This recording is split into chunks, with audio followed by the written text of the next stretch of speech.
It's good coffee. Hey fellas, I'm drinking again, drinking my coffee again at the beginning of my videos.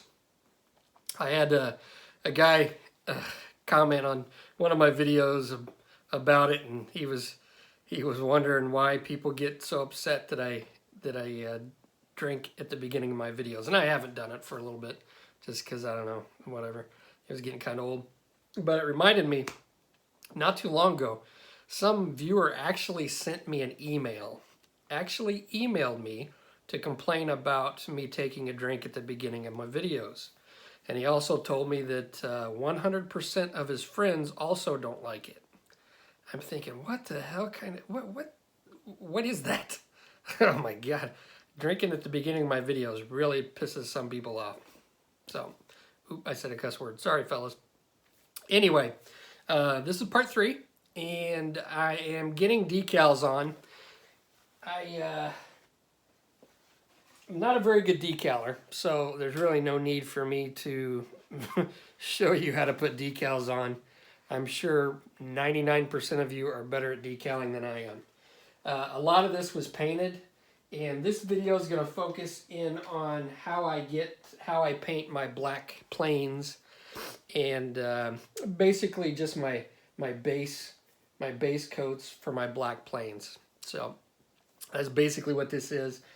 I don't know if I may do a weathering video. It'd be kind of short, and I'm not the best weatherer in the world, but it'll be with washes and oil paints and stuff. So I may do that. One other thing I want to show you is I've got the base done. Let me grab it.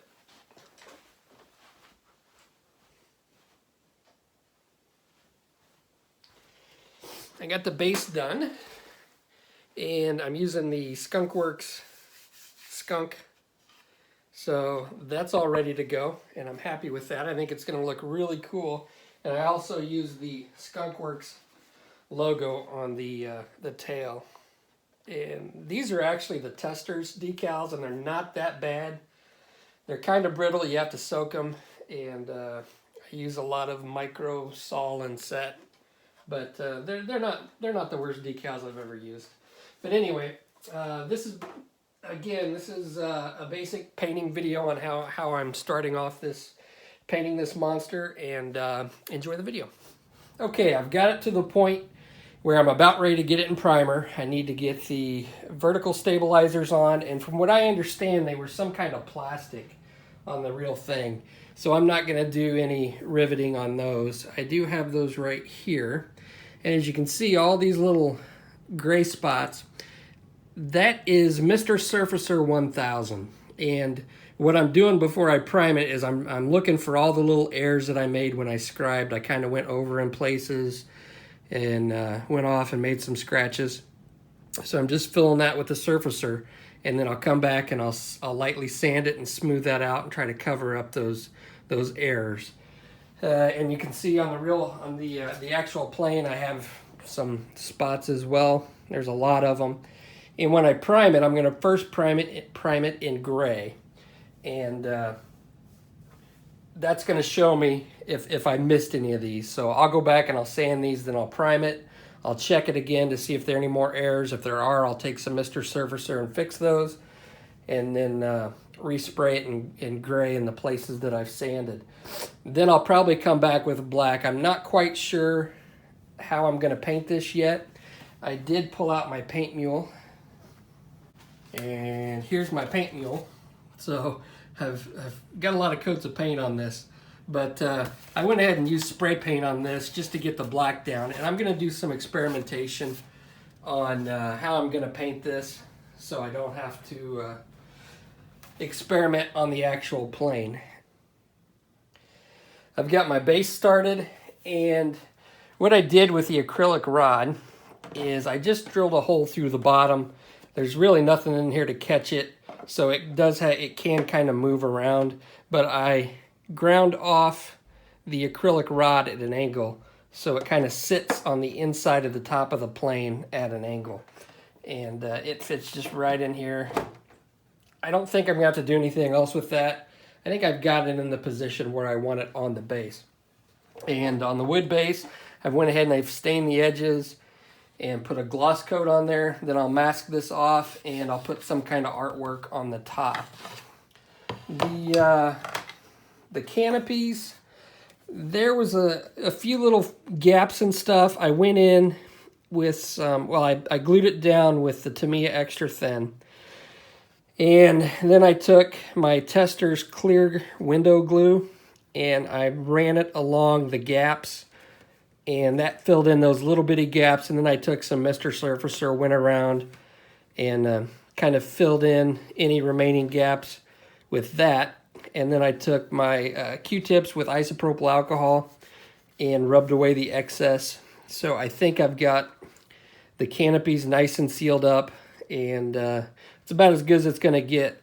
I thought maybe there's a little bit of step right here, and I thought maybe I could sand these, but to be honest with you, I think I'm going to end up, if I do that, just making things a lot worse. And I think it's, it's just going to be one of those things with the kit. I've got my nose cones in, and it took a little bit of fiddling to get those straight and where they should be. I've got the rear engines, the exhaust in this part at least. I went ahead and did some riveting on the tail, on the exhaust pedals, because I'm going to have to fit this in here, and I wouldn't be able to get to all of them with a riveting tool. But all my other riveting is going to be done once I get primer on. So that's kind of where I'm at with this, and I'm going to get to cleaning up the Mr. Surfacer and get primer on it, and then we'll be back. One other thing that I forgot to mention, right along here where the engines meet the rest of the wing, there was kind of a substantial gap. Now that is not Testors putty, that is my Magic Sculpt. And I went with Magic Sculpt just because it's stronger, and I didn't have to do any sanding with it, because if you've watched some of my other videos with Magic Sculpt, I can put it in those gaps and then kind of wipe it away with water so it just remains in the gap. So I did that, and it adds a little bit more strength to this than what Testors putty would have done. If I'd have used Testors putty and the wings were able to flex, then it just would have broke them off, or it would have like cracked and done all kinds of crazy stuff. So these are on here nice and solid. They're glued and filled in with the Magic Sculpt, and that gives it a nice solid attachment to the rest of the plane. So thought I'd touch on that. All right, guys, I am ready to start painting, and I think what I'm going to do is I'm going to spray black over this. Now I've got the gray primer on there, and basically what that was, my intention with that was to show me all the errors that I made that I didn't see before it was primed, and also once it's in gray primer, then I add my rivets. And let's take a look at all the riveting that I did. It took me a couple hours, but I think it looks pretty cool. It's going to add a lot more to the model. And I tried to remain pretty accurate with all the riveting. There may be some inaccuracies with where the rivets are, but I did the best I could. Now, what I've done while it's at this stage is, instead of masking the red lines, oh my God, I'm going to kill my dog. Barbie, shut up! But instead of masking the red lines after I paint, I found this to be a lot simpler. And I did have a video on this, but I ended up taking it off because it was kind of dumb. Anyway, so I've painted my red, and up here around the receptacle, I painted the red and then the white behind it. And then I'm just going to mask these off with tape. Now I've got the Tamiya masking tape for curves, which I'm using, and it's just about the exact same width as what the decals are. So rather than mess with the stupid decals, and rather than masking and painting afterwards, where I'm going to have to, it'd be a lot more difficult to mask afterwards. So just spray painted the red, covered it up, masked it, and now I can do all my other painting. I think I'm going to base coat this in my black primer, my Mr. Surfacer 1500. That's my plan. And then I'm going to come over with some lighter shades, maybe I think probably a NATO black and some dark grays, and try to give the black paint more depth and a little more interesting look than just a stark black plane. So that's kind of where I'm at. I'm going to go ahead and finish masking off my red lines, and then I'll get to painting. Oh, and one other thing, if you didn't watch, I forget which video it was on, but I do have these really cool, if I can find them here, for like the no step markings. I know they're for, these are for 1/32 scale, but I showed these in another video. They have these, Edward came out with these no step markings, and these are actually smaller than what the decals are. So I'm not going to have to worry about those either. I'll just paint these after I get it black, after I get it painted, and then I'll just go in with some red paint and airbrush these no step stencils where they belong, so I don't have to mess with any decals. So that's kind of where we're at. I will, like I said, I'll get this all masked up, and we'll come back and I'll start painting it. All right, fellas. I'm getting ready to paint this thing. It's primered in black. I've got a pretty thin coat of Mr. Surfacer 1500 black on there. I did get into the crevices really well because I want those to be nice and deep and dark. I'm going to do some pre-shading, but before I pre-shade, I'm going to take some Mr. Masking Solution, this liquid mask. I'm going to sponge along the top in some areas so those remain black. And once that's dry, I'll come in with a dark gray color. In this case, I'm using XF54. And I'm going to highlight some areas. I'll paint inside the panel lines. I am going to leave some black in here, but I will highlight, say, along the leading edges, up top. Just kind of be random with it. I am also going to, along the leading edge, where you see these triangular pieces, I'll hit some of those. I'll probably mask those off with tape or Post-it notes.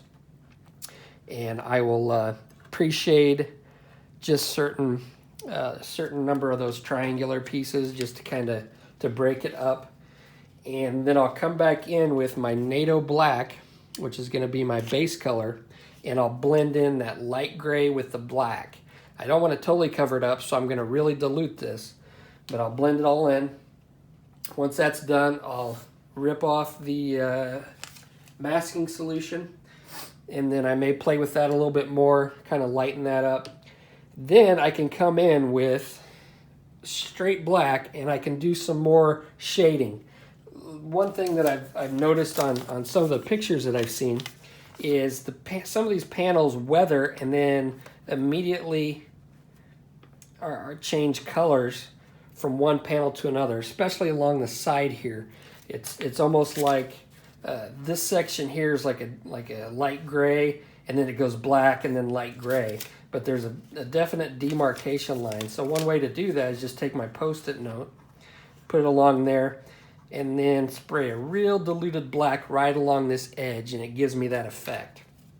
I've got a paint mule that I've done some experimentation on, just to give you an idea of what I'm talking about. Now, on this side, I used a little bit of blue as well, but you can see that little demarcation line. I kind of went heavy.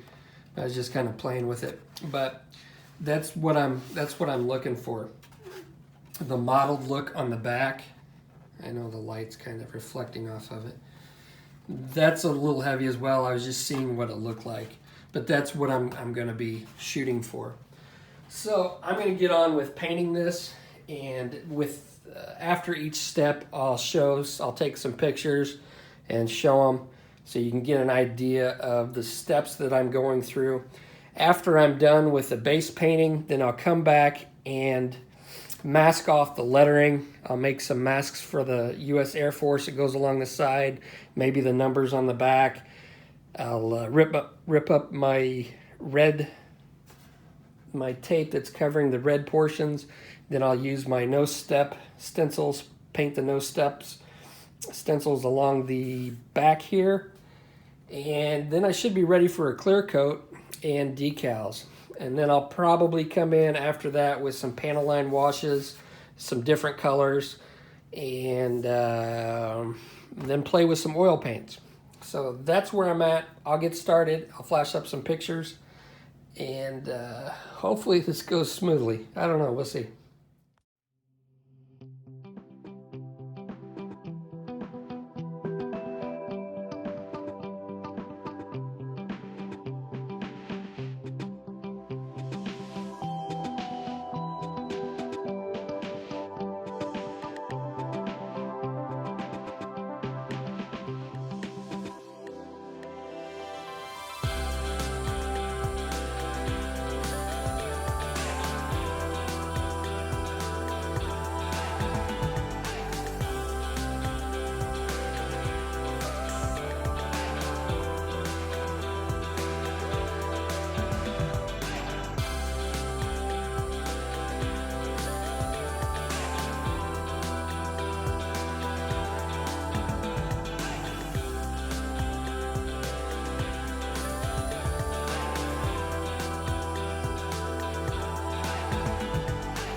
All right, fellas, I've got the initial painting done. I've got the numbers, as you can see, painted on. I masked those off and painted those, all the letters. I will probably use the decals for the stars and bars just because it's a little bit more complicated. And with it going over this corrugated type plastic, it's going to be rather difficult to get that to stick down in there, which I kind of found out when I did lift this up. This one over here, I'm gonna have to go in there and maybe clean that up. I did a little bit of cleanup, but you really got to get your mask to stick down in those things to get it to turn out okay. The stencils turned out really good. It's a lot better than messing with those darn decals, I can tell you that much. A little more work ahead of time, but it looks a lot better than decals. So I played a little bit more with the shading and with the highlights, and I still may do some more of that. It's just kind of like by feel. I will, once I clear coat it and decal it, I'll do a wash, probably a lighter gray wash in some areas, maybe some browns, but I'm not gonna like wash every panel line. I'm just gonna kind of pick and choose and maybe use different colors.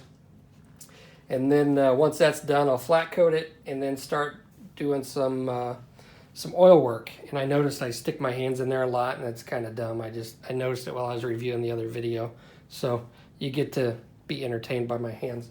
Anyway, that's it for this video. Thanks for watching, and I'll catch you on the next one.